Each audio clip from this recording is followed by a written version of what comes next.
Laura Whitmore here in London with the rock god legend that is John Bon Jovi. How are you? Hi Laura, I'm fine. Welcome back to London. Yeah, it's nice. It's always fun to be here. It's a great town. Do you get time to do things, or are you just always working, or do you get time to explore and, I don't know, get on a nice bus trip or something?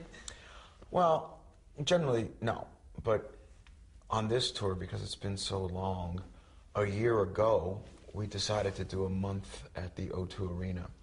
And so there were off days, and on the off days, for the first time in the 27 and a half years, I did do a couple tourist things. I went to the Odd Museum and to the London Eye and that kind of stuff. But other than that, generally speaking, no, I don't. I see hotel rooms. World tour. It is just that. You're circling the world. Something like 120 shows, something crazy. How do you keep up that energy and enthusiasm every night for all those shows? It's 151 shows in total. 151 shows? Yeah. I got my numbers, even more. Well, you know, why I say that is because I have to ask myself that question. But the truth is, you know, we were in Manchester last night. It couldn't have been more than 45 degrees. You could see your breath. It's pouring rain. And there's girls taking their tops off. And you go, these people are into this, you know? I mean, there's just, nobody's leaving, nobody's moving. I'm freezing, I'm soaking wet, and I'm going, there's just no way that you can let your guard down now. So you want it to be, you know, as much of an interchange of energies that is humanly possible. And if you can't be motivated by that, you shouldn't be in this business. You get the moments where you get butterflies in your tummy still. Does that ever happen? Do you have those moments? No. I think there's a great anticipation for certain shows. I think that there's an excitement level from the minute those house lights go out till you walk out on that stage to see, you know, is everything still working tonight? But there's no nerves at this point. I mean, if you're prepared, no matter what job you're in, I don't think you should be nervous doing it. Just looking here at the knee, this isn't an accessory, this isn't a new fashion item. This is, you've hurt yourself. How did you do this? I don't really know. I was on stage in Helsinki 8-9 days ago. It was raining. We were outside. It was nothing that abrupt, but your meniscus, which is the tissue between the top and the bottom of your knee, blah, blah, blah, it just sort of gave out and tore. So I'm going to have it operated on in Dublin Friday, and we fortunately have a week off. So the doctor claims I'll be all right for Istanbul 8 days later. And I jokingly, you know, I can't dance anyhow, so it's not going to hurt anybody. I have to give you respect. Like you haven't cancelled any shows, and you've hurt yourself badly. Is that just something you just crack on? There's no cancellations in a John Bon Jovi tour? Well, you know, not if I can help it. Last year, freak accident, I tore my calf muscle really badly, but still had 13 shows on that leg. And so I did it on the other leg, you know? I think there were extremes. There were, you know, should we get a park bench and have you sit on it? Like you get a kind of acoustic set, sit down, romantic. But like I said, you know, if you're prepared, you get through. You get through just fine. And Richie's back with you now, so is that buzz back on tour now? How does it feel? It's always good to have Richie at my side. He's doing great. I just saw him a minute ago. But, you know, again, there's dark clouds in everybody's, you know, worlds, and he came through them, and he's doing well. He's happy, he's healthy, and he's focused.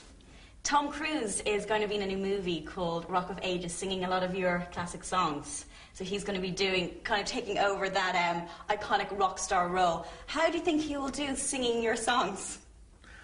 How do you feel about this? Knowing Tom Cruise from afar, everything that he does to 11. So, a little rock star analogy with a wink. But when he learned how to fly airplanes because he was in Top Gun. You know, he learns how to bartend because of Cocktail. Everything, the guy races cars because of the race car movie. So he and I actually went out, and he was very intense about, how do you do this? Where's it? You know, says, relax, man. You're Tom Cruise. You can learn how to sing a song. Don't worry about it. So I'm pleased. I'm curious. But I'm confident that it will be on the extra clip, you know? Yeah, I mean, yeah. Tom Cruise singing Wanted Dead or Alive will be in the trailer. I'm pretty confident of that. Is he a good singer? I don't know. You don't know? We're going to find out Do you think together. it's going to be weird because he's been watching you? So if you watch the movie and then he's doing these little characteristics, will you become self-conscious? I don't think that he's going to be worried about, you know, duplicating my things, but it'll be an amalgam of stuff. Yeah. In the meantime, you know, I think it's pretty neat. It's pretty amazing. And you'll be going to see the movie, no doubt. Well, I don't know about that. You don't. I lived it. I don't need to see the movie. You don't want to be seeing it again. I was there the first time. Real life, probably one of the biggest, best rock stars in the world. But I heard a computer game rock star your family bet you at. Oh, yeah. Is that true?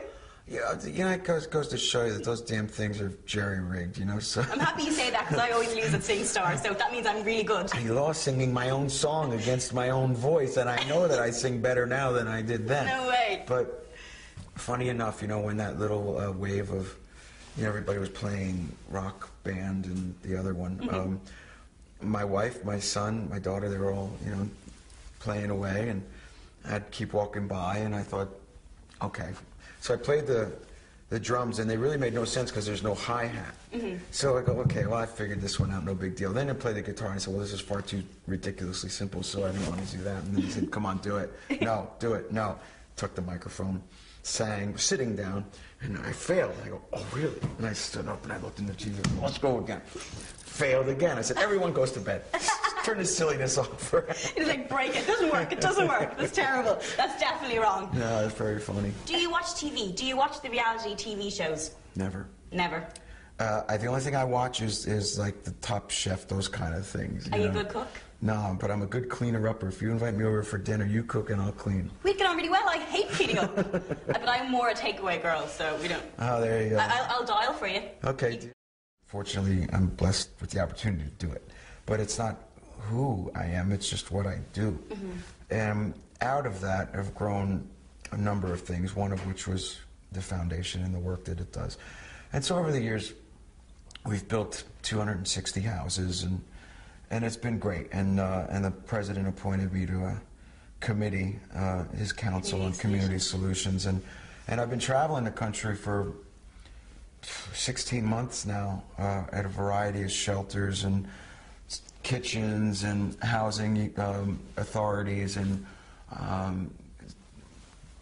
putting together a report, if you will, as one of the members of this council, to both deal with the unemployment issue in this certain demographic as well as the homeless issue, and feeding people, because the truth is there's a lot of hard-working middle-class people that are having a hard time making ends meet these days. Anyhow, life is about more than just singing and playing. On Light Changers with Sister Mary, you've done a lot of work with. And now I hear there's a new project starting where you're going to turn an auto repair store into a... Tell me a little bit about this.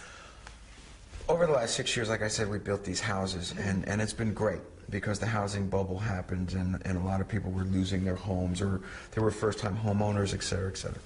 But now, because of the unemployment situation and what's going on in the country, surprisingly, 1 in 6 people are actually going to soup kitchens or food pantries to supplement what they do.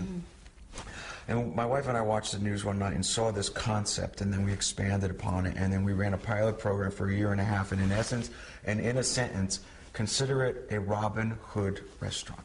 And it's simply this. There's a menu. You're served by waiters and waitresses, beautiful linens, great food. If you can pay, you pay. If you can't pay, don't worry about it. Come back and volunteer so that you can help us help somebody else. Okay. And if you have the money that you can give and you want to see effective change, put a 20 in the envelope, and it just paid for the guy next to you. And so we ran it for 1.5 years out of a church and out of a soup kitchen, and now we've got our own above-the-ground location. It's under construction. Should be open in about a month from now, and it's called the Bon Jovi Soul Kitchen.